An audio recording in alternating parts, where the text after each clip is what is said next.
थोडं भजन करूयात.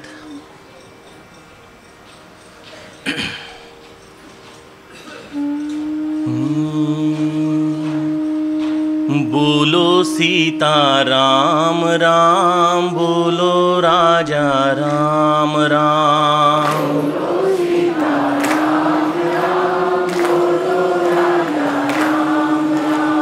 बोलो सीता राम राम, बोलो राजा राम राम.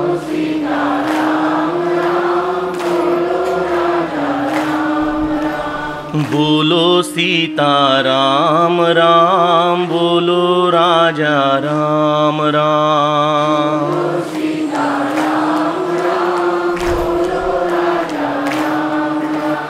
बोलो सीता राम राम, बोलो राजा राम राम. बोलो सीता राम राम, बोलो राजा राम राम.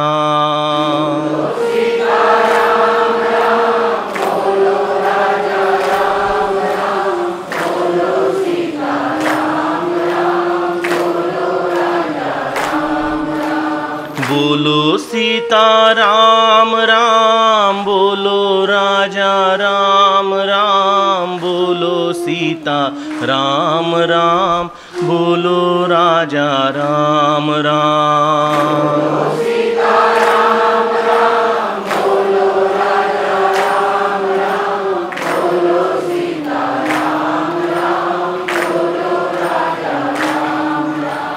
बोलो सीता राम राम, बोलो राजा राम राम. बोलो सीता राम राम, बोलो राजा राम राम. बोलो सीता राम राम,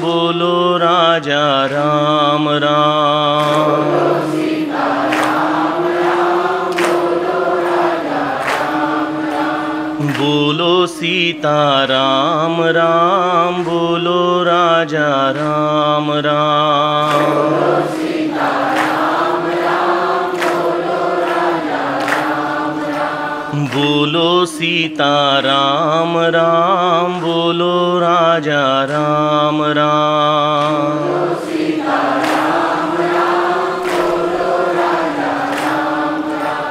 बोलो सीता राम राम, बोलो राजा राम राम.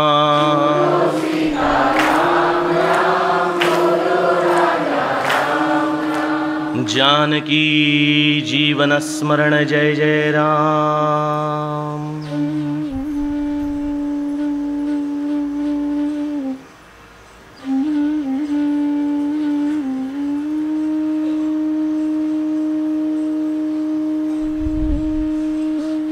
जय जय रघुवीर समर्थ. जयाचा जगी जन्म, नामार्थ झाला. जयाने सदा वास, नामात केला. जयाच्या मुखी सर्वदा नाम कीर्ती. नमस्कार त्या ब्रह्म चैतन्य मूर्ती. सद्गुरुनाथ महाराज की जय. श्रोता वक्ता श्री राम समर्थ. जय जय रघुवीर समर्थ.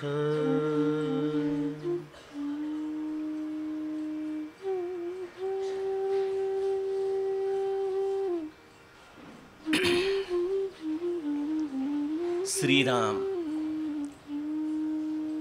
आपल्या सर्वांच्या हृदयस्थ वसणाऱ्या आत्मारामास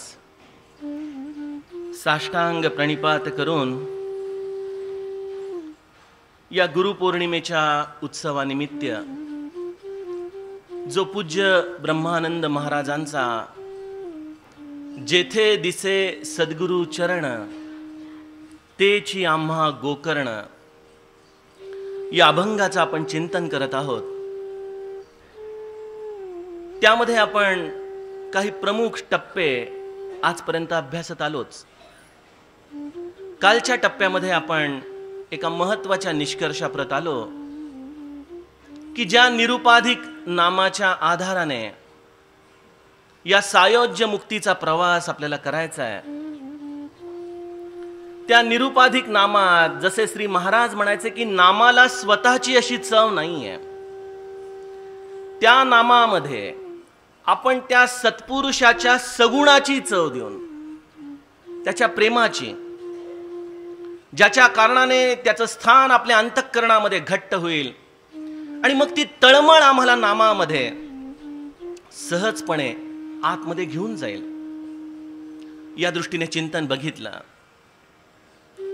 आज ब्रह्मानंद महाराजांच्या या अभंगाच्या उत्तरार्धातल्या 5व्या चरणात ब्रह्मानंद महाराज आपल्याला एक अत्यंत ज्या स्थानामध्ये आज आपण आहोत त्या स्थानाचं महत्त्व, गोंदवले ऐसे क्षेत्र सोडून जावे का इतरत्र, या चरणाच्या आधाराने आपल्या गोंदवल्याचं आपल्याला महत्त्व सांगणार आहेत। अर्थात या चरणाच्याकडं चिंतनाकडं वळण्याच्या आधी हे गोंदवले क्षेत्र कसं निर्माण झालं, कारण की कुठलाही सत्पुरुष हा स्वतःचा संप्रदाय कधी निर्माण करत नसतो, तो एकाला निर्माण करतो आणि तो एक त्या तत्वाचा विकास करत असतो। रामकृष्ण परमहंसांनी रामकृष्ण मिशनची स्थापना केली नाही, त्यांनी एका विवेकानंदांना घडवलं आणि विवेकानंदांनी एवढं मोठं कार्य केलं। महाराज तर एके ठिकाणी स्पष्ट म्हणून ठेवतात, मी केवळ एकासाठी आलो, पण त्याच्याबरोबर इतरांचं पुष्कळ काम झालं म्हणाले। तो एक सत्शिष्य ब्रह्मानंद महाराजांच्या रूपाने श्री महाराजांनी घडवला आणि त्याची ही अपार कृपा आहे की त्या झाडाला आज एवढी सुंदर फळं लागलेली आहेत, बघा एवढी सुंदर फुलं आलेली आहेत। अशा या गोंदवल्याला ज्यांनी आपल्या उपासनेच्या तेजाने त्या सत्पुरुषाच्या सत्य संकल्पाला आपल्या अगाध परिश्रमांची जोड देऊन घडवलं, अशा या गोंदवल्याची जी प्रवासाची प्रक्रिया आहे, हे कसं इथपर्यंत आलेलं आहे। आणि त्याचबरोबर आपण ज्या ब्रह्मानंद महाराजांच्या चरित्राचा देखील परामर्श घेत आहोत, त्यातील देखील आपला बराचसा भाग अजूनही चिंतनाचा बाकी आहे। त्यामुळे या चरणाच्या चिंतनामध्ये उतरताना प्रथमतः आज आम्ही या ज्या मंडपामध्ये बसलेलो आहोत त्या ब्रह्मानंद मंडपापर्यंतचा हा प्रवास थोडासा समजून घेऊयात। एका तासाच्या गणितामध्ये सर्व बसवणं अवघड आहे, परंतु गोष्टी सांगितल्याशिवाय देखील पुढे जावत नाही। कधी कळणार आम्हाला? आज 104 वर्ष होत आली ज्या वास्तूमध्ये आपण आपल्या जीवन उद्धाराच्या दृष्टीने येत आहोत, त्यामागे किती जणांची तपश्चर्या आहे, किती जणांनी आपला प्राण या वास्तूसाठी, या तत्वासाठी ओतला आहे, यांची नोंद घेणं देखील अवघड आहे। आपण कालच्या कथा विभागामध्ये बेलधडीला ब्रह्मानंद महाराजांना उन्मनी अवस्था प्राप्त झाली इथपर्यंतचा चरित्राचा भाग बघितला। गुरुकृपेने ती अवस्था पूर्ण होऊन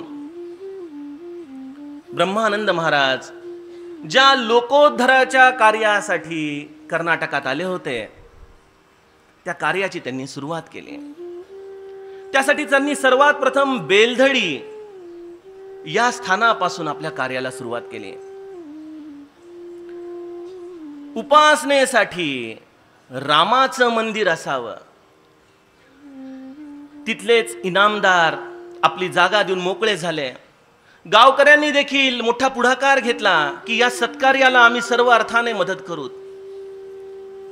गोष्टी काही केल्या लवकर घडेनात आणि शेवटी आपल्या सत्शिष्याच्या मदतीला, त्याच्या याचनेला श्री महाराज इथून बेलधडीपर्यंत गेलेले आहेत.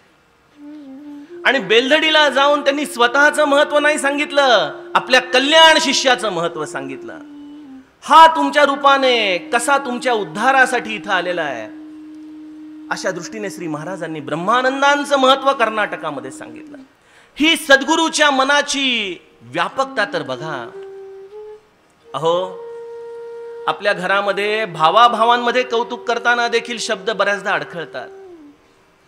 आपण मित्रांमध्ये देखील बोलताना मुक्तपणे त्याच्या चांगल्या गुणांची चर्चा करू शकत नाही. इथं एवढे मोठे सद्गुरू त्याच्यासाठी चालत जाऊन त्याच्या या गुणांना एक वाव देतात, एक प्रोत्साहन देतात, एक विश्वास देतात, एक संघटन त्याच्या मागे तयार करतात. आणि या मागे श्री महाराजांचा आशीर्वाद होता की जेव्हा जेव्हा म्हणून तुझं काम अडेल त्या त्या वेळेला मी तिथं असेन म्हणाले. तू केवळ मला माझी याचना कर, माझी प्रार्थना कर, मी तुझ्यासाठी धावत येईन. ब्रह्मानंद महाराजांनी स्वतः बेलधडीच्या राम मंदिराचा पाया खणला. पहिली शिळा श्री महाराजांच्या हस्ते तिथं स्थापन झाली. आणि अशा श्रीकमलातून जिथं पहिल्या दगडाची, पहिल्या शिळेचं पूजन होतं, ते राम मंदिर किती अल्पावधीत तयार झाला असेल ह्याची आपण कल्पनाच केलेली बरी. बेलधडी हे एक असं राम मंदिर आहे की ज्याच्या भूमिपूजनाला देखील महाराज होते आणि ज्याच्या प्रतिष्ठापनेला देखील महाराज होते. महाराजांनी या मंदिराच्या अगदी सर्व गोष्टींमध्ये आपल्या कृपेचा प्रसाद जणू काही ब्रह्मानंदांना दिला. इथून ब्रह्मानंदांच्या कार्याची घोडदौड कर्नाटक क्षेत्रामध्ये सुरू झाली. ब्रह्मानंदांनी कर्नाटकामध्ये केलेला राम नामाचा प्रचार आणि हे सद्गुरूंनी दिलेलं कार्य हा एक वेगळा चिंतनाचा विषय आहे. बघा, सद्गुरूंच्या आज्ञेने ब्रह्मानंदांनी 13 कोटीचे जपयज्ञ, त्यातील 2 म्हणजे एक नरगुनला आणि दुसरा बिदरहळ्ळीला केला, तिसरा त्यांनी तेरडाळला. या 13 कोटीच्या अनुष्ठानाच्या आधाराने अनेक लोकांना त्यांनी नामाला लावायला सुरुवात केली. बघता बघता प्रचंड मोठा जनसमुदाय काही वर्षामध्ये कर्नाटकात ब्रह्मानंद महाराजांना गुरु या संज्ञेच्या आधाराने ओळखू लागला. प्रत्येक गोष्ट करताना महाराजांना पत्र पाठवायचं किंवा मनुष्य खलिता घेऊन पाठवायचा, त्यांची आज्ञा घ्यायची आणि मग कार्याला आरंभ करायचा. आपल्याला सांगितलं जातं ना, कुठलीही गोष्ट महाराजांच्या कानावरती घाला. का सांगितलं जातं? कारण की मग ती त्यांची जबाबदारी राहते, आपलं काही राहत नाही त्याच्यामध्ये. त्या पद्धतीने ब्रह्मानंद महाराज प्रत्येक वेळेला या जपानुष्ठानाच्या आधी महाराजांना रितसर विनंती पत्र पाठवायचे. महाराजांचं देखील तिकडून लिखित स्वरूपातलं उत्तर ब्रह्मानंदांना यायचं. फार सुंदर सुखसंवाद आहे हा. त्यामधलं केवळ एक अनुभव सांगतो आणि पुढे चालतो, कारण की आपल्याला अजूनही बराच प्रवास पूर्ण करायचा आहे.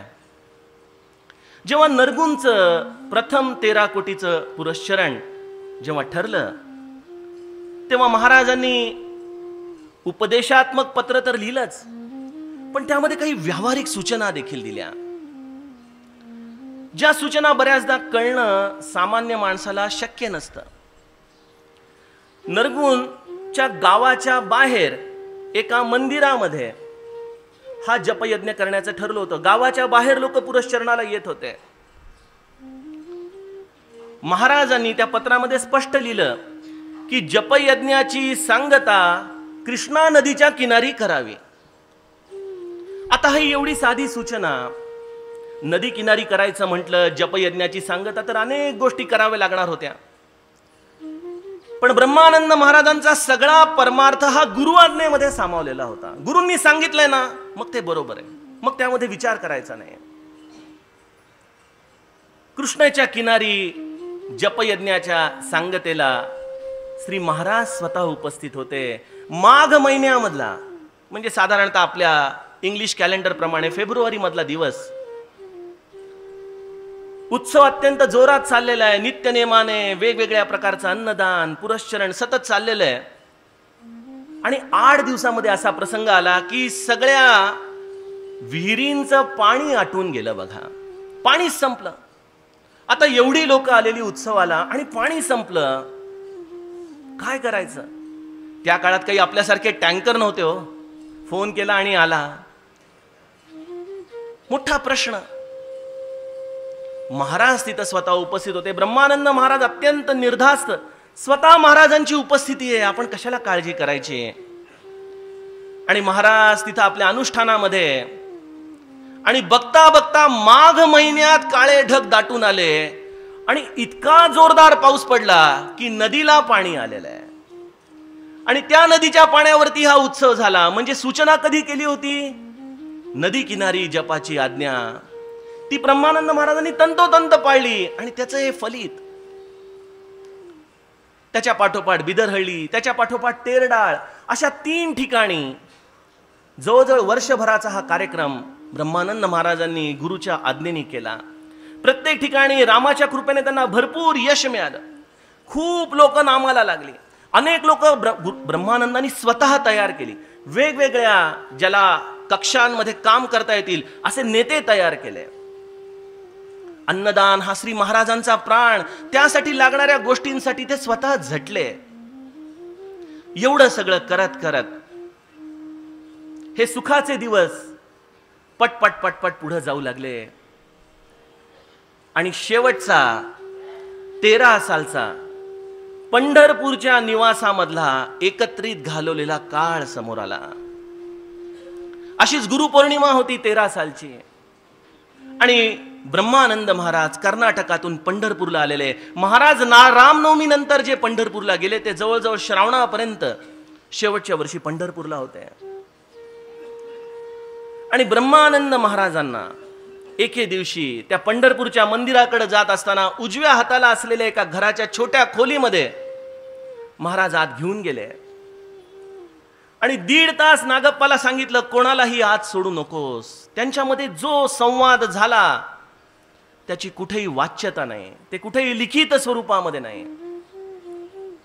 पण जे आजचं हे फलित आहे, जे आज या गोंदवल्याचं वैभव आहे, ते बघता निश्चितपणे महाराजांनी पुढे येणाऱ्या काळाची दिशा ब्रह्मानंद महाराजांना सांगितली असेल. आणि ती केवळ एकट्याला सांगितली. म्हणून महाराज म्हणाले, मी एकासाठी आलो आणि अनेकांचं काम झालं. ते सांगू शकले असते ना अनेक लोकांना. आपण म्हणतो ना, एक 7-8 जणांना बसवून आपण या गोष्टी सांगाव्यात. पण महाराजांनी केवळ एकावरती विश्वास टाकला. यामध्येच ब्रह्मानंद महाराजांची थोरवी काय आहे ते आपल्याला कळायला पाहिजे. ब्रह्मानंद महाराजांची थोरवी एकाच गोष्टीमध्ये होती, तंतोतंत गुरु आज्ञेचं पालन. तंतोतंत जे त्यांनी सांगितलं तसंच्या तसं, कुठलाही किंतु परंतु नाही. एक साधं उदाहरण बघा. पंढरपूरला जेव्हा महाराजांनी पांडुरंगाला नैवेद्य दाखवायचं ठरवलं आणि सगळ्या गावाला जेवायला बोलवलं, बडव्यांना बोलून विचारलं किती खर्च येईल अख्ख्या पंढरपूरला जर गाव जेवण द्यायचं असेल तर. त्या काळामध्ये बडवे म्हणताय की 1400 रुपये खर्च येईल. महाराज म्हणाले. महाराजांनी जमलेल्या सर्व भक्त मंडळींकडे एक वार बघितलं. आपल्यापैकी कोणी यजमान व्हायला तयार आहे का म्हणे उद्याच?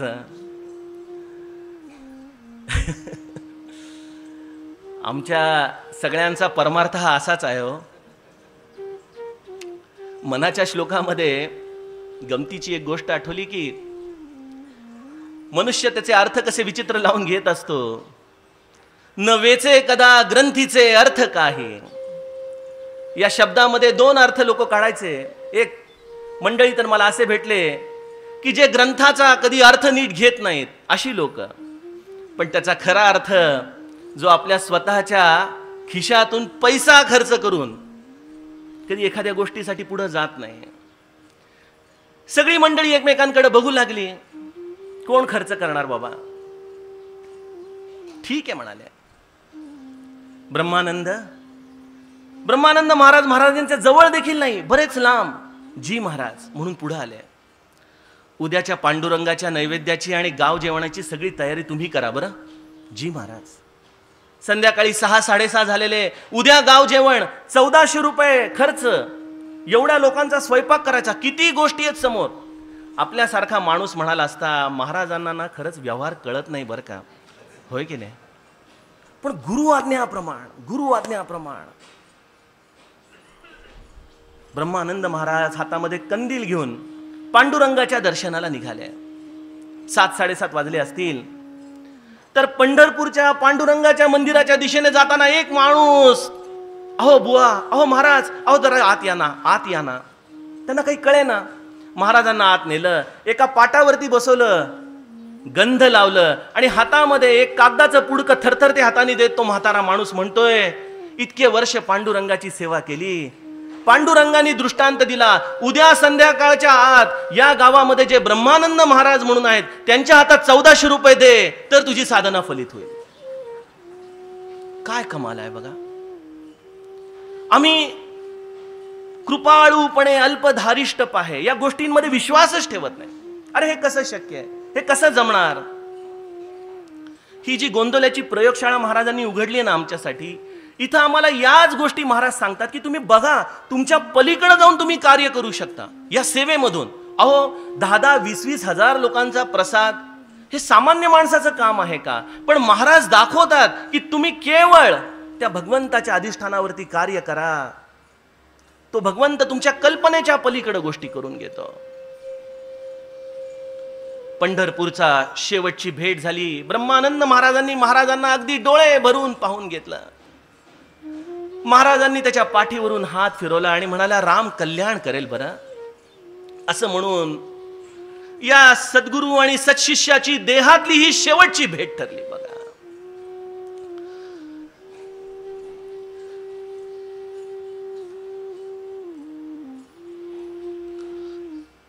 महाराजांच्याकडे डोळे भरून ब्रह्मानंद महाराज बघतायत.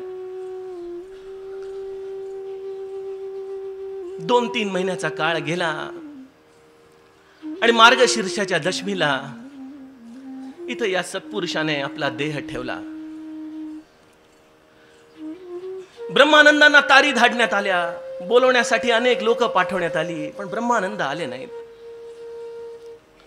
अहो ज्या चैतन्याला असं हसत खेळत बघितलंय, ज्याच्याबरोबर इतका सुखसंवाद झालाय, त्याला असं निश्चित पडलेलं. समर्थांनी देखील कल्याणाला डोमगावला पाठवून दिला आणि सांगितलं, मी सांगितल्याशिवाय यायचं नाही. आज्ञा होती, कदाचित आज्ञाच दिली असेल ब्रह्मानंदांना, मी गेल्यानंतर इथं 2 महिने पाऊल टाकायचं नाही.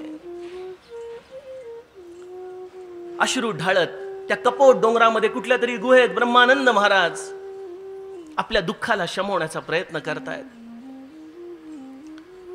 एक खूप मोठी जबाबदारी महाराज त्यांच्यावरती टाकून गेले होते, एक खूप मोठं कार्य. कारण की महाराज देहामध्ये असताना एकदेशीय होते, त्यांना एका वेळेला सर्व जनसमुदायामध्ये जाता येत नव्हतं. म्हणून महाराजांनी केवळ आपलं स्थित्यंतर केलं. ते स्थूलातून सूक्ष्मामध्ये जाणार होते आणि या सूक्ष्मामधून कार्य करण्यासाठी त्यांची शक्ती म्हणजे ब्रह्मानंद होते बघा. या विश्वामध्ये सर्व कार्य चालतं ना, ते या प्रकृती पुरुषाच्या अधिष्ठानाने चालतं. तो पुरुष म्हणजे जे प्रत्यक्ष ब्रह्म आहे आणि त्याची ही शक्ती जी कार्य घडवून आणते. मला असं वाटतं श्री महाराज म्हणजे ब्रह्म होते, यात काही शंकाच नाही. त्यांची शक्ती म्हणजे ही जगदंबा ब्रह्मानंद होते बघा. या ब्रह्मानंदांच्या वरती एक खूप मोठी जबाबदारी टाकून श्री आपल्या सूक्ष्म रूपामध्ये कायमस्वरूपी निवासासाठी इथं स्थिरावले. रामनवमीच्या उत्सवानिमित्त ब्रह्मानंद गोंदवल्याला आले. अनेक लोकांनी अनेक प्रश्न विचारले असतील, अहो तुम्ही आला नाही. काय बोलायचंय? कुठल्याही प्रश्नाचं उत्तर न देता जी जबाबदारी आपल्यावरती गुरूंनी टाकलेली आहे ती जबाबदारी आता पूर्ण करायची. या भावनेने आप्पासाहेब भडगावकरांच्या बरोबर गोंदवल्याच्या पुढच्या व्यवस्थेची चर्चा झाली. सज्जनगडासारखं मंदिर, श्री महाराजांचं समाधी स्थान या दृष्टीने उभारायचं ठरलं. आप्पासाहेबांना ब्रह्मानंद एकच म्हणाले, मी सर्व बाजूनी तुमच्या मागे आहे. जो काही पैसा, जे काही श्रम लागतील ते आपण सर्व मिळून करू, पण या पहिल्या मार्गशीर्षाच्या आत महाराजांचं मंदिर, समाधी स्थान तयार झालं पाहिजे. तुम्ही इथल्या बांधकामाची जबाबदारी घ्या, बाकी लोकसंघटनाचं काम माझ्याकडे सोपवा. हे म्हणून ब्रह्मानंद गोंदवल्यातून बाहेर पडले, पुण्याला जात आहेत, कर्नाटकात जात आहेत, वेगवेगळ्या लोकांना भेटतायत.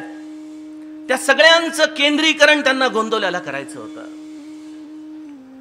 आप्पासाहेबांची देखील खरोखर कौतुक करावी तेवढी कमाल आहे. या अशा दुर्गम ठिकाणी, अहो इथं आजही, कालच मला पाठक काका म्हणत होते की साधा रिले जरी आणायचा म्हटला तरी साताऱ्यापर्यंत गाडी पाठवावी लागते. विचार करा, त्या काळामध्ये एक लोखंडाचा अँगल आणायचा आहे, त्याला जोडायचंय, वीट आणायची, दगड आणायचा, सिमेंट आणायचे, मजूर आणायचे, किती गोष्टी असतील. त्यात पैशाचा अडथळा, अनेक लोकांचे त्यामध्ये वेगवेगळ्या प्रकारचे विचार. यामध्ये आप्पासाहेबांसारख्या सक्षम या गोंदवल्याच्या विश्वस्ताने स्वतः जातीने उभं राहून या मंदिराची उभारणा केली. आणि ब्रह्मानंद महाराज बरोबर कुर्तकोटींच्या कडं ज्या श्री महाराजांनी 4 वर्ष आधी पादुका करून ठेवल्या होत्या, ज्यावरती ते स्वतः उभे राहून त्यामध्ये आपली सर्व शक्ती ओतून कुर्तकोटींना फक्त एकच सांगून गेले, याची दररोज नित्य पूजा करा, पण प्राण प्रतिष्ठा करू नका. योग्य वेळ आली की त्याची प्रतिष्ठापना होईल. त्या पादुका घेऊन मंदिराचं सर्व बांधकाम पूर्ण झाल्याची वार्ता घेत दत्त जयंतीच्या आधी 4 दिवस ब्रह्मानंद महाराज मोठ्या लवाजमासहित कर्नाटकातून इथं दाखल झाले. त्याही वेळेला 3-4 हजार लोक गोंदवले क्षेत्री महाराजांच्या या उत्सवासाठी म्हणून आलेली आहे. त्या सगळ्यांची व्यवस्था एवढ्या छोट्या गावामध्ये लावण्यापासून ते मंदिरामध्ये पादुकांच्या प्रतिष्ठापनेसाठी लागणारी सगळी तयारी या दोघांनी झटून केली. आणि आज ज्या आपण पादुका, ज्या समाधीचं आपण दर्शन घेतो, त्या पादुका प्रत्यक्ष ब्रह्मानंद महाराजांनी आपल्या सद्गुरूचं अधिष्ठान या रूपाने मार्गशीर्षातल्या वद्य प्रतिपदेला स्वतःच्या हस्ते स्थापन केल्या. आणि जेव्हा त्याच्यावरती आपलं मस्तक स्थिरावलं त्यावेळेला एखाद्या बालकासारखे रडलेले आहेत बघा. अनेक लोकांचा कंठ दाटून आला महाराजांच्या आठवणीने. आमचे बोंद्रे अण्णा मला पहिल्या उत्सवातल्या हरिपंत मास्तरांचं कीर्तन सांगायचे, अगदी डोळ्यात पाणी आणून सांगायचे. ते म्हणायचे, हरिपंत मास्तर त्यावेळेला पहिल्या उत्सवामध्ये कीर्तनाला उभे राहिले. अहो इथं कुठला कीर्तनकार, कोण प्रवचनकार येणार? आणि हरिपंत मास्तरांचं कीर्तन, महाराज म्हणजे महाराज होते हो. काय सांगू तुम्हाला. अहो तुम्हाला आठवतं ना, तुम्ही होता ना त्या दिवशी, कसे आले बरं महाराज. हा, आणि तुम्ही होता ना त्या दिवशी महाराज कसे बोलले आपल्याला. हेच कीर्तन. मला आठवतं बापू काका सांगायचे, आमच्या तरुण वयात उत्सव म्हणजे काय, तर अंगावरती एक पंचा घेऊन केवळ महाराज म्हणजे काय आणि महाराजांच्या चर्चा, महाराजांच्या गोष्टी, याच्या पलीकडे उत्सवच नाही काय. केवळ महाराजमय वातावरण, त्यांच्या स्मृती, त्यांच्या आठवणी, ते कसे बोलले, कसे वागले, याच गोष्टी. महाराजांच्या पादुकांची स्थापना या वद्य प्रतिपदेला, म्हणजे ज्या दिवशी आपल्या उत्सवातलं कोठी पूजन असतं, म्हणजे कोठी पूजन हा आपल्या पादुकांच्या प्रतिष्ठापनेचा दिन आहे, लक्षात घ्या. त्या दिवशी या कोठीचं आपण पूजन करून महाराजांना आवडणाऱ्या अन्नदानाची सुरुवात करत असतो.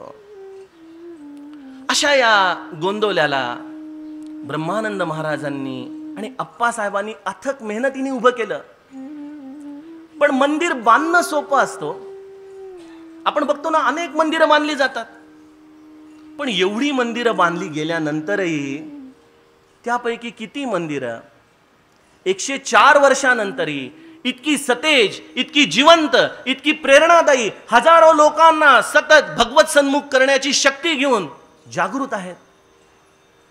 याचं कारण या गोंदवल्यामध्ये ब्रह्मानंदांनी आपल्या सर्व उपासनेचं तेज तर ओतलंच, पण त्याची एक व्यवस्था देखील लावून दिली. एक योग्य व्यवस्थेच्या आधाराने हे गोंदवले कशा पद्धतीने चालवायचं, पण हे कोणी सांगितलंय? त्या पंढरपूरच्या खोलीमध्ये त्या ब्रह्मस्वरूपाने आपला सत्य संकल्प सांगितलेला आहे. तो सत्य संकल्प केवळ शक्ती रूपाने ब्रह्मानंद महाराजांनी उपासनेमध्ये लिहिला आणि आस्तव गायत या सर्व विश्वस्थांमार्फत, सेवेकऱ्यांमार्फत ब्रह्मानंदांनी दिलेलं तेच तत्व जसंच्या तसं आम्ही सर्वजण अंगीकारत आहोत. यामध्ये गोंदवल्याचं मोठं वैभव सामावलेलं आहे. बघा, अशा या गोंदवल्याचा हा इतिहास, त्यामुळं या गोंदवले क्षेत्राचा हा महिमा सांगताना हा चरित्राचा भाग देखील अत्यंतिक महत्वाचा होता. एखादं परमार्थाचं अधिष्ठान, एखादं समाधिस्थान, एखादा सत्पुरुष जेव्हा आपल्या निर्गुण रूपामध्ये या पादुकांमध्ये स्थिरावतो, एवढ्या प्रचंड प्रमाणामध्ये अन्नदान चाललंय, दररोज उपासना चाललीये, एवढी हजारो लोक आपल्यासारखी येत आहेत, हे नेमकं काय बंड आहे? कशासाठी मांडला असेल एवढा मोठा घाट? काय कारण असेल? श्रोत्यो, ज्या पद्धतीने एखाद्या युनिव्हर्सिटीचं महत्वाचं ध्येय असतं ते म्हणजे विद्यार्थी घडवणं, त्यामध्ये देखील काही अत्यंत प्रथितयश अशा युनिव्हर्सिटी असतात. बघा, जसं आपल्या भारतामध्ये बोलायचं झालं तर जुन्या काळापासून बनारस विश्वविद्यालय म्हणा, म्हैसूर म्हणा, पुणे विद्यापीठ म्हणा, यांचं एक अलौकिक महत्व आहे. मला असं वाटतं की या कलियुगात, या 21व्या शतकामध्ये जर कोणाला परमार्थाचं परमपद प्राप्त करायचं असेल तर हाताच्या बोटावर मोडण्या इतक्या युनिव्हर्सिटीमध्ये आपली गोंदवले युनिव्हर्सिटी आहे. बघा, आणि या गोंदवल्याचं हे वैभव आहे की इथं तुम्हाला परमार्थातील परमपद प्राप्त होईल. या परमार्थाची ही शाळा, हे विद्यापीठ, हे अधिष्ठान ब्रह्मानंदांनी घडवलं आणि त्या निर्मात्याने स्वतःच या चरणामध्ये लिहून ठेवलं की गोंदवले ऐसे क्षेत्र सोडून जावे का इतरत्र. एखादा निर्माता कदाचित आपल्या स्वतःच्या निर्मितीच्या दृष्टीने असं म्हणतो का मी माझा भाव माझ्या गोंदवल्याच्या ठिकाणी आहे म्हणून त्याचं प्रतिपादन करतोय की गोंदवले ऐसे क्षेत्र सोडून जावे का इतरत्र. याच्या माग निश्चित शास्त्राधार आहे. मी खूप दिवस शोधत होतो, महाराजांना दररोज विनवणी करायचो. काल रात्रीपर्यंत मला शास्त्राधार सापडत नव्हता की या गोंदवल्याचं वैभव हे परमपद प्राप्त होण्यामधल्या सर्वोत्कृष्ट युनिव्हर्सिटीमध्ये काय आहे महाराज, काय लक्षणं असतात की ज्या स्थानामध्ये परमार्थ घडू शकतो, अशा स्थानाचं महत्व काय, त्याची लक्षणं कुठली. शेवटी काल दासबोधावरती डोकं टेकून झोपलो. म्हटलं महाराज, आता माझा दासबोध माझी लाज राखेल. आणि माझी समर्थ माऊली सकाळी डोळा उघडताच पहिल्या क्षणामध्ये मला ओवी सांगून गेली की परमार्थाचं क्षेत्र काय असतं, कुठं परमार्थ फळतो, त्याची लक्षणं काय. ज्या गोंदवल्याला मी अशा सर्वोत्कृष्ट क्षेत्रांमध्ये मानतो, त्या गोंदवल्याचं वैभव 10 लक्षणांमध्ये समर्थांनी दासबोधामध्ये सांगितलंय. 10 लक्षणं असतात की जिथं परमार्थ निवास करतो. आणि या 10 लक्षणांपैकी एक लक्षण जरी नसलं तरी तिथं परमार्थ घडू शकत नाही. बघा, केवढी मोठी जबाबदारी होती ब्रह्मानंदांवर. ती उपासना पद्धत लिहिण्यामध्ये, हे मंदिर उभारण्यामध्ये, इथलं सर्व प्रकारचं संस्कृती तयार करण्यामध्ये या शास्त्राधारातलं एक लक्षण जरी नसेल तर परमार्थ घडत नाही. आणि आजच्या काळामध्ये मोठ्या निराशेने म्हणावं असं वाटतं की मंदिर लोक पटकन उभारतात, परंतु त्यांना ब्रह्मानंदांसारखा सत्पुरुष मिळत नाही. जो या दाहीही गोष्टींचा विचार करून त्यामध्ये आपल्या उपासनेचं तेज होतेल, ज्यामध्ये अशी नियमावली लावील की जो या नियमांना आपल्या जीवनात उतरवेल त्याच्या जीवनात त्याला परमपद प्राप्त झालंच पाहिजे, इतकं निश्चयात्मक स्थान. 10 लक्षणं आहेत श्रोत्यो. पहिल्यांदा समर्थांची ओवी वाचून दाखवतो आणि मग काळाचा आढावा घेत थोडक्यामध्ये त्या लक्षणांची आपण चर्चा करत करत आपला प्रवास पुढे नेऊयात. समर्थ म्हणतात की परमार्थ कुठं फळतो?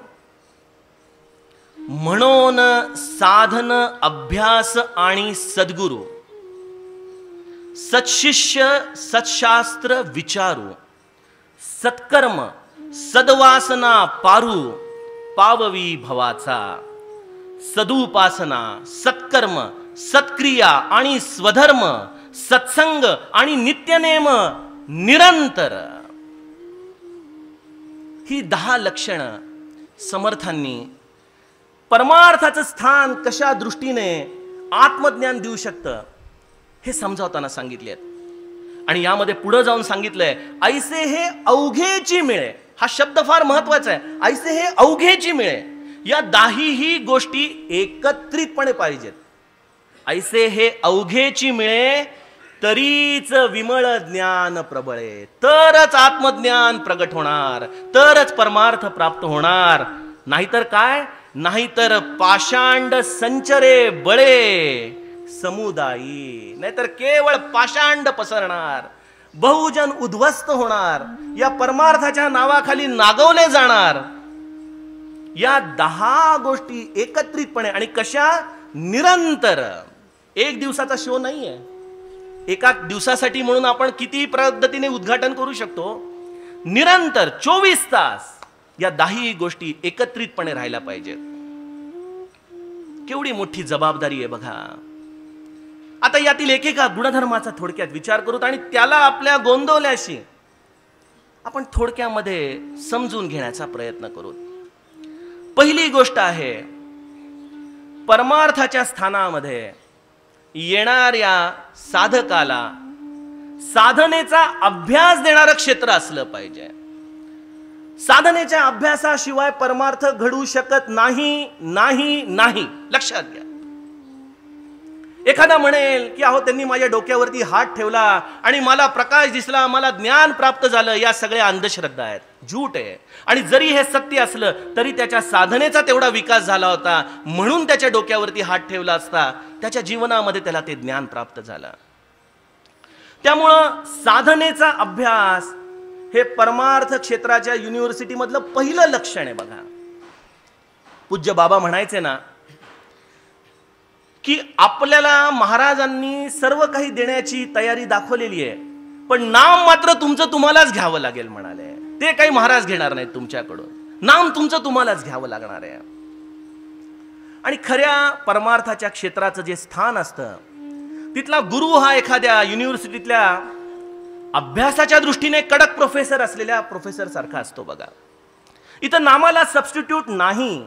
या युनिव्हर्सिटी मधून जी जी मंडळी घडली ती नामस्मरणाशिवाय घडलेली नाहीत. त्यांनी साधन अभ्यास केला आणि साधन अभ्यासाशिवाय परमार्थ प्राप्त होत नाही. गुरुकृपा ही साधनामध्ये जेव्हा आपली देहबुद्धी संपूर्ण संपते त्यावेळेलाच आपल्या जीवनामध्ये होत असते. त्यावेळेला ते परमपद आपल्याला प्राप्त होत असतं. साधना अभ्यासाच्या दृष्टीने समर्थ एका ठिकाणी म्हणतात, न लाविती शिष्यास न लाविती साधन, न करीती इंद्रिय दमन, ऐसे गुरु आडक्याला 3 मिळाले तरी त्यजावे.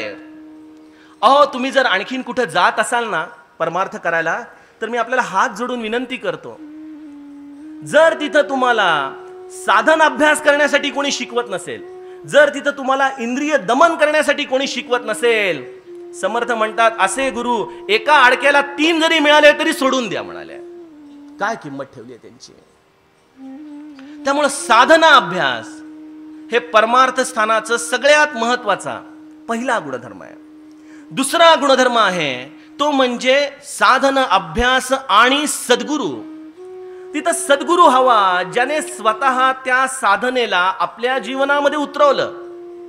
लोकांना नाम घ्या म्हणून सांगणं फार सोपं आहे हो या गादीवरून, पण जेव्हा लोकांना नाम घ्या म्हणून सांगायचंय त्यावेळेला मी नामामध्ये किती झटतोय हा भाग फार महत्वाचा आहे. नाहीतर प्रवचनकार आणि व्याख्यानामध्ये फरक काय? व्याख्यानकार देखील सगळ्या गोष्टी सांगतो, परंतु व्याख्यानकाराच्या जीवनामध्ये ते गुणधर्म असण्याची गरज नाही. परंतु या व्यासगादीवरून बोलताना मी नेहमी प्रामाणिकपणे हा विचार करत असतो की जे सद्गुरूंनी आपल्याला सांगितलंय ते आपण आपल्या जीवनामध्ये परिपूर्णतेने उतरावं. आणि सद्गुरू या सगळ्या साधनेला आपल्या अंगामध्ये भिनवून आपल्याला सांगतो, बरं बाळा नाम घे, नाम घे. अहो त्यांच्या कुठल्याही अंगाच्या भागाला जरी आपण कान लावला तर ज्यांच्या रोमारोमातून राम नाम येतं अशा सद्गुरूंचं हे स्थान आहे. पूज्य बाबा त्यांच्या भागवताच्या पुस्तकाच्या प्रस्तावनेत लिहितात की एक तिकीट फाडणारा मनुष्य होता. तो चारधाम यात्रेची तिकीट फाडायचा आणि प्रत्येकाला तिकीट फाडताना म्हणायचा की या ठिकाणी इकडं जा, इथं चांगलं जेवण मिळतं, इथं हॉटेल चांगलं, इथं मुक्काम करा, हे करा ते करा. लोक एकदम प्रभावित होऊन जायचे, म्हणायचे अरे वा तुमच्या बऱ्याच चारधाम यात्रा झालेल्या दिसत आहेत. तर तो म्हणाला तेवढं सोडून बोला म्हणे मला, कारण की मी पायाने पांगळा आहे, मी जाऊच शकत नाही. मग म्हणे तुम्हाला एवढी माहिती कशी? अहो अशीच तुमच्यासारखी लोक येऊन सांगतात, अजूनही काय. सद्गुरू हा असा माहितीच्या आधारावर बोलणारा नसावा. सद्गुरू हा स्वतः साधनामध्ये रत होऊन, म्हणून महाराज एके ठिकाणी म्हणतात की मी पहिल्या श्वासापासून भगवंताच्या नामाशिवाय दुसरं कुठलंही साधन केलं नाहीये. परमार्थ साधनेचा तिसरा गुणधर्म आहे तो म्हणजे सत्शिष्याचा. आपण बघा घरामध्ये जर कोणाला बांधकाम द्यायचं असेल, एखादं फर्निचर करायचं असेल तरी देखील त्या कॉन्ट्रॅक्टरला म्हणतो, अहो तुम्ही आधी कधी घर बांधलंय का हो? का माझ्या पैशाने माझ्यावरच प्रयोगशाळा करणार आहात तुम्ही? तुमचं हे साधन घेऊन तुम्ही उद्धारून गेला मान्य आहे, पण तुमच्या या साधनेच्या आधाराने उद्धरलेली लोक आम्हाला दाखवा ना पहिले. आणि म्हणून महाराजांनी हे अष्टप्रधान आपल्या समोर इथं ठेवलंय. बघा बघा माझ्या नामाने ब्रह्मानंद महाराजांना जणू काही हे डिग्रीचं सर्टिफिकेट दिलंय परमानंद प्राप्तीचं. काय लिहिलंय त्याच्यामध्ये? ब्रह्मानंदाने नामस्मरणाशिवाय दुसरं कुठलंही साधन केलं नाही, हे सर्टिफिकेट आहे त्यांचं.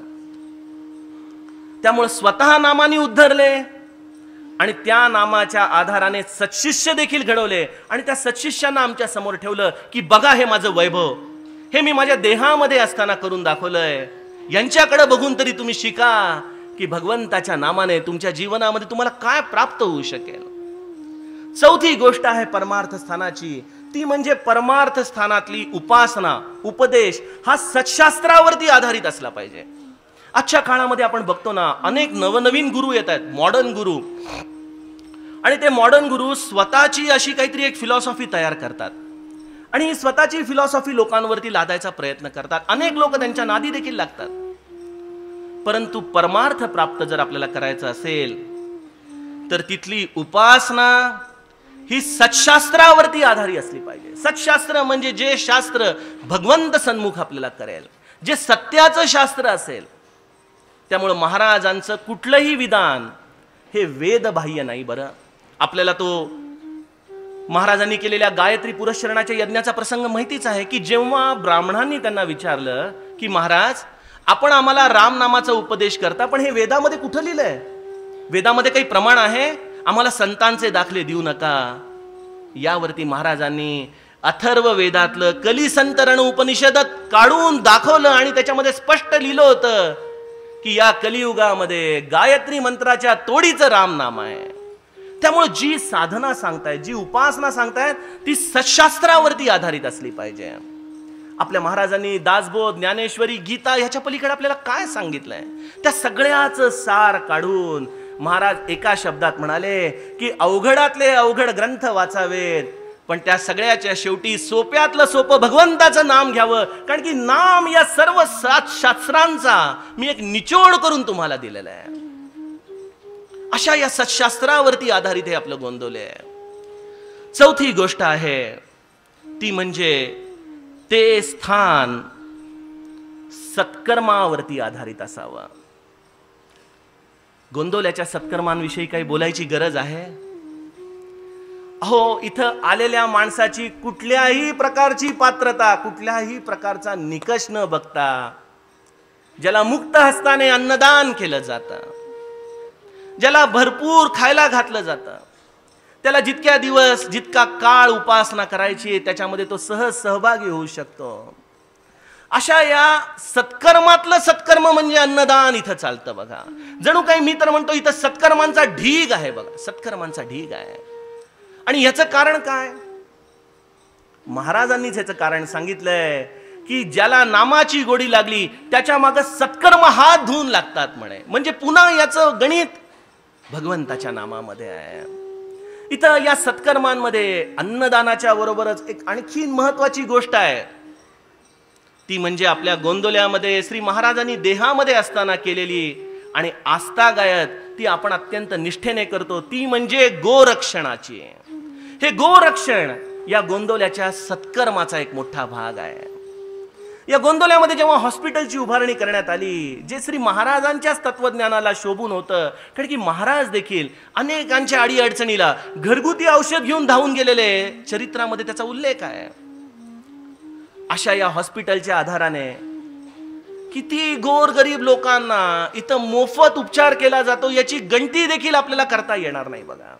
विचार करा, इथे एखादी गोष्ट अडली तर एवढ्या लांब पर्यंत जावं लागतं. अशा या माण तालुक्यात दुष्काळी भागामध्ये कुठल्याही रुपयाची अपेक्षा न करता या सत्कर्मांचा जणू काही इथं ढीग आपल्याला दिसतोय. सत्कर्मांच्या पाठोपाठ समर्थ माऊली आपल्याला म्हणते की तिथं सत्क्रिया देखील असली पाहिजे.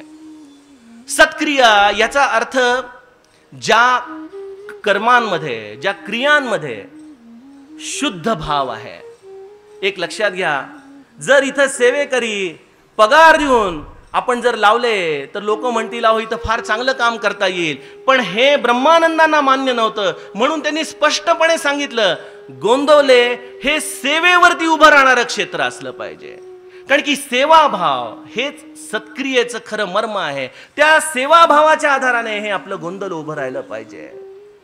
ही सत्क्रिया देखील आपल्याला गोंदोल्यामध्ये पदोपदी दिसते. स्वधर्माचरण, स्वधर्माचरणामध्ये या ब्रह्मवादाचं जे आम्ही सर्वजण अनुसरण करत आहोत तो स्वधर्मवाद तर तिथं आहेच, पण गोंदोल्यामध्ये आणखीन स्वधर्मवादाचं एक आणखीन सुंदर लक्षण दिसतं. ते म्हणजे महाराज आपल्याला कुठलीही गोष्ट सोडायला सांगत नाहीत. तुम्ही ज्या परिस्थितीमध्ये आहात, ज्या स्थितीमध्ये आहात, भगवंतानी तुम्हाला जसं ठेवलेलं आहे तो नोकरी धंदा प्रपंच सांभाळत सांभाळत तुमच्या स्वधर्माचा त्याग न करता तुम्ही भगवंताचं नाम घ्या. या स्वधर्माला देखील आपल्याला या गोंदोल्याच्या क्षेत्रामध्ये स्पष्टपणे पाहता येतं. सत्संग, नित्यनेम या तर आपल्या गोंदोल्याचा जणू काही प्राण झालेला आहे. सदुपासना, एक वेळ घड्याळ बंद पडेल, काटा बंद पडेल, परंतु 4:45 वाजणारी घंटा आणि मग कदाचित उपस्थित 2 जण असतील किंवा 2000 जण असतील. गोंदोल्याची उपासना ही कधीच आस्थागायत खंडित झालेली नाही. या 10 गुणधर्मांच्या आधाराने जे क्षेत्र चालतं तिथं समर्थ माऊली म्हणते खऱ्या अर्थाने आत्मज्ञान प्रगटतं. तिथं परमार्थ घडू शकतो. आणि ते कसं घडलं पाहिजे? या 10ही गोष्टी एकत्रितपणे निरंतर घडल्या पाहिजे, 24 तास. मग मला सांगा, आपल्या अनुभवाने सांगा, आपण भरपूर जग बघितलेली मंडळी आहात, आपण अनेक तीर्थक्षेत्र बघितली असतील, अनेक संप्रदाय बघितले असतील. या 10ही गोष्टींचा थोडासा विचार करा आणि हाताच्या बोटावर मोजण्याच्या पलीकडे तुम्हाला खरंच कुठलं स्थान या गोंदवल्या इतकं प्रभावी आजच्या काळामध्ये परमार्थ घडवणारं दिसतंय का मला सांगा. आणि मग तुम्हाला ब्रह्मानंदांचं म्हणणं पटेल की गोंदवले ऐसे क्षेत्र, या गोंदवल्यासारखं क्षेत्र मिळणं अत्यंतिक अवघड आहे. अशा या गोंदवल्याच्या युनिव्हर्सिटीमध्ये या 10 गोष्टींच्या आधाराने हा परमार्थ घडवण्यासाठी दाखल झालेले तुम्ही आम्ही सर्व विद्यार्थी मंडळी आहोत बघा.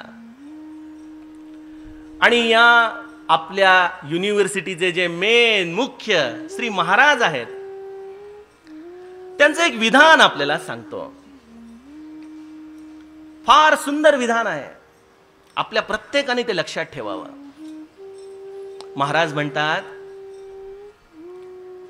मी जे सांगितलं आहे त्या पद्धतीने जो जीवनामध्ये आचरण करेल, याबद्दल मी खात्रीने सांगतो, नवे माझी अशी सत्य प्रतिज्ञा आहे की जो माझ्या सांगण्याप्रमाणे वागेल त्याचं काम मी रामाच्या हाताला धरून त्याच्याकडून करवून घेईन म्हणाले. काय प्रतिज्ञा आहे!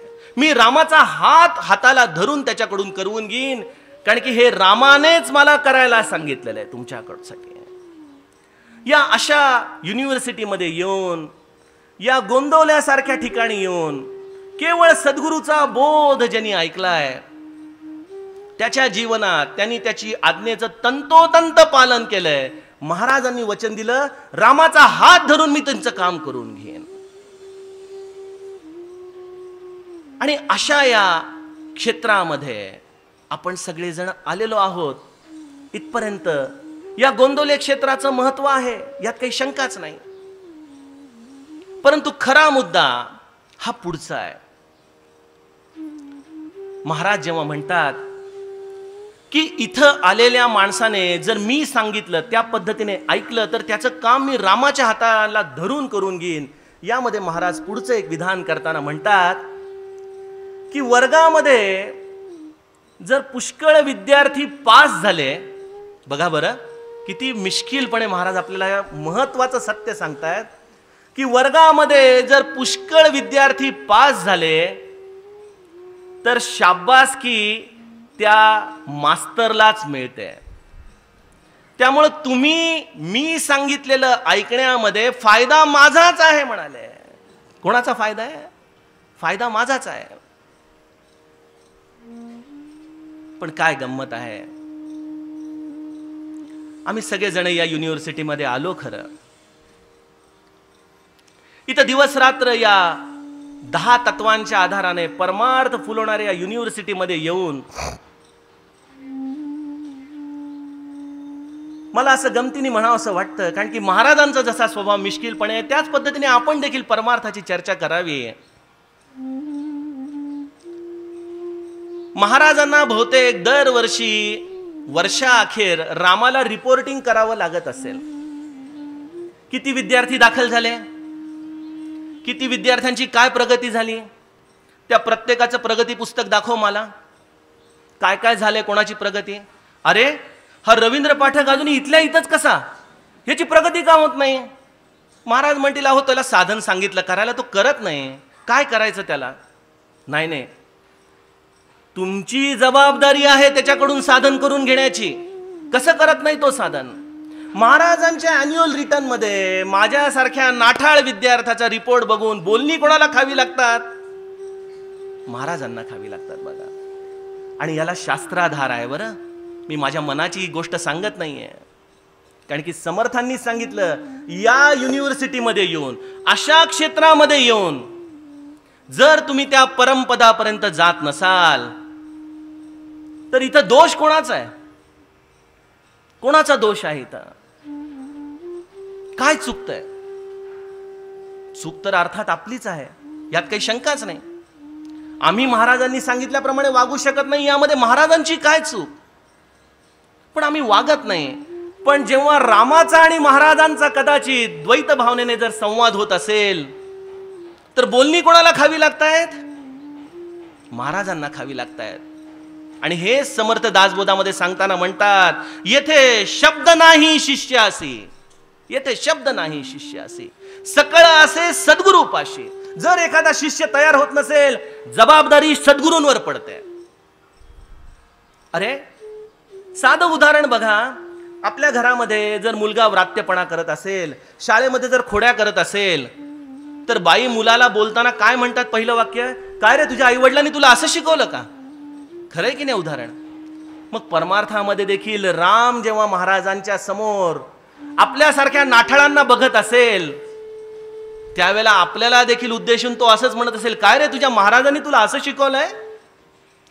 तू या गोंदवल्यासारख्या क्षेत्रामध्ये येऊन असा वागतोस? पूज्य बाबांचं एक विधान डोळ्यामध्ये खरंच पाणी येतं त्या वाक्याने. मला म्हणाले, दररोज सकाळी महाराजांना उठल्यानंतर मनोभावे प्रार्थना करून एक गोष्ट मागा की महाराज माझ्याकडून तुमचा पराभव होणार नाही असं आचरण मला करायला शिकवा म्हणाले. कारण की आजच्या काळामध्ये सद्गुरूचा पराभव त्याचे शिष्य मंडळीच करत असतात. त्याच्या शिष्यांकडूनच सद्गुरू पराभूत होत असतो. आम्ही इथं सगळेजण येतोय, पण आमच्या जीवनामध्ये आम्ही या सद्गुरू आज्ञेचं पालन जे ब्रह्मानंदांनी केलं आणि आपले जीवन उद्धरून नेलं, ते परमपद प्राप्त केलं, त्या परमपदापर्यंत जाताना आम्ही मात्र नाठाळ विद्यार्थ्यासारखे या आज्ञांचं तंतोतंत पालन करू शकत नाही. एवढ्या चांगल्या युनिव्हर्सिटीमध्ये येऊन जिथं ही 10ही परमार्थाला लागणारी अनुकूल गोष्टी समोर असताना त्यामध्येही कुठलीही गोष्ट सोडायची नाहीये. ना नोकरी धंदा सोडायचा आहे, ना ऐशोराम सोडायचा आहे, ना पैसा अडका मिळवण्याचं सोडायचंय, ना गाद्या गिरद्यांवर लोळणं सोडायचंय, काहीही सोडायचं नाहीये. केवळ त्या सर्व स्थितींमध्ये भगवंताचं नाम घेण्याची साधी सोपी साधना. महाराज काही म्हणत नाही श्वास आत घ्या, एक हात वरती करा, एक पाय इकडं करा, कुठलीही गोष्ट आपल्याला सांगत नाही. येता जाता, उठता बसता, जाता येता सर्व देह व्यापारात आणि झोपेत सुद्धा अखंड राम नाम करावे, बस. एवढं साधं आज्ञेचं तंतोतंत पालन आम्ही करू शकत नाही.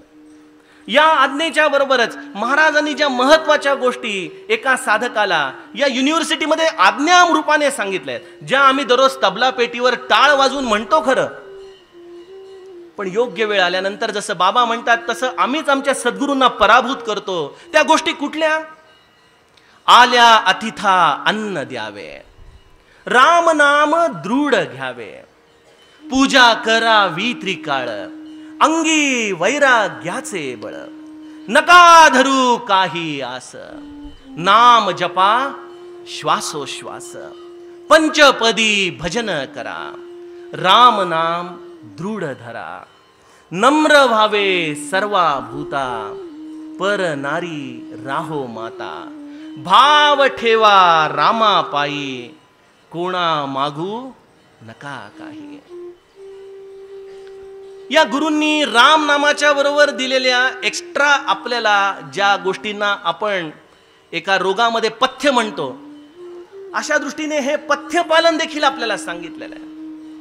आणि एवढ्या गोष्टी जो तंतोतंत आपल्या जीवनामध्ये पाळेल, त्याला या गोंदवले क्षेत्राच्या बाहेर जाण्याची गरज, कुठेही जाण्याची गरज नाही. या वाक्याचा अर्थ असा घेऊ नका की आम्ही कुठंच जायचं नाही, काहीच बघायचं नाही, इथंच राहायचं, नाहीतर उद्या विश्वस्त म्हणतील अहो इथं तुम्ही हे सांगितलं, लोक म्हणायला लागले गोंदवले यायचे क्षेत्र सोडून जावे का इतरत्र. तसं काही होणार नाहीये. हे तत्व आपल्या हृदयामध्ये घट्ट धरायची आहेत आपल्याला. ही तत्व जर घट्ट धरली तर आपण जिथं असाल तिथं गोंदवल्यामध्येच आहात. तुम्हाला असं वाटत असेल की अरे इथं परमार्थ घडेल, इथं मला भगवंताची प्राप्ती होईल न होईल माहीत नाही, अजूनही परमार्थासाठी कुठलं तरी चांगलं सक्षम स्थान शोधावं, तर हे तुमचं अज्ञान आहे, हा तुमचा भ्रम आहे.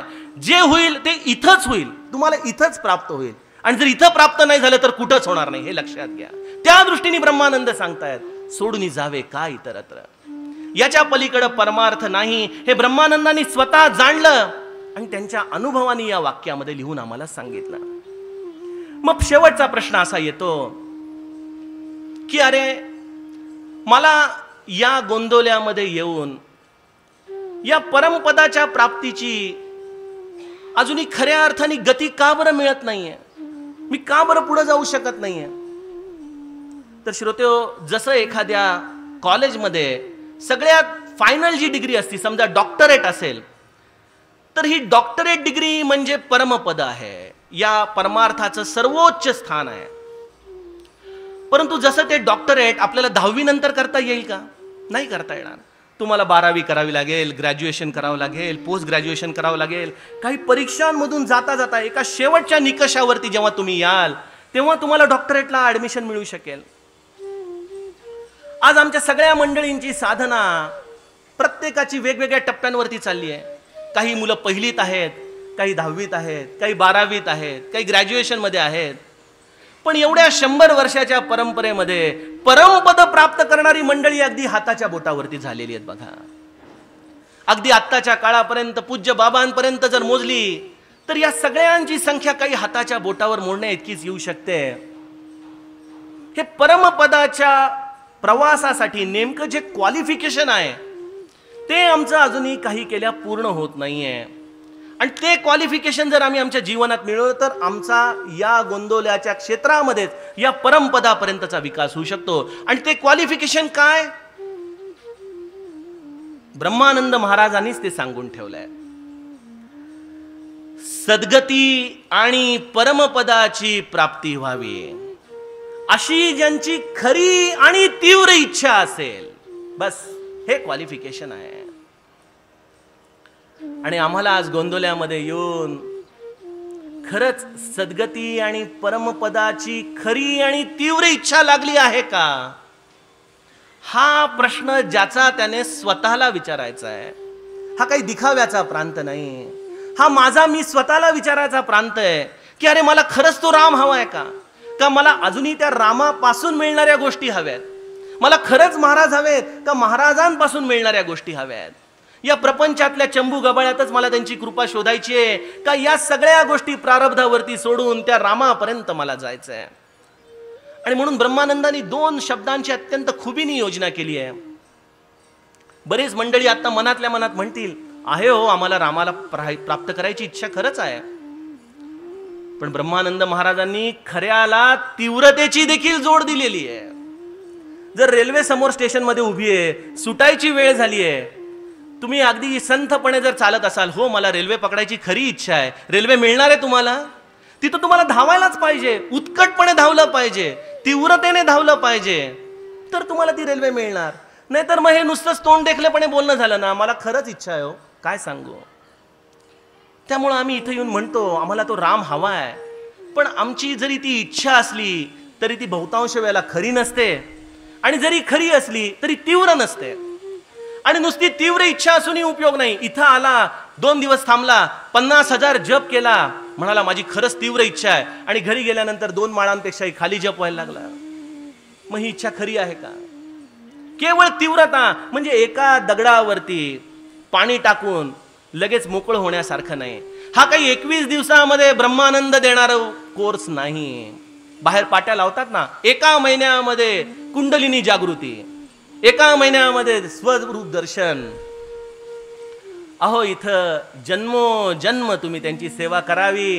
त्यांनी दिलेल्या साधनेचा अविरत अभिषेक जसा महादेवाच्या पिंडीवरती सतत घडत असतो, तसा अंतरंगातल्या या शिवरूपी पिंडीवरती या नामाचा अभिषेक अविरतपणे सातत्याने निरंतर करत राहिला तर तुमच्या जीवनामध्ये ही सद्गती आणि परमपदाची खरी आणि तीव्र इच्छा कृतीमध्ये उतरेल.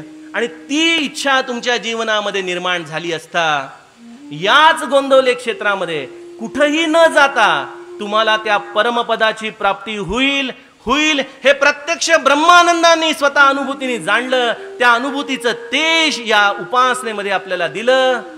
ती उपासना, ते भगवंताचं नाम हे आपण आपल्या हृदयामध्ये घट्ट धरावं.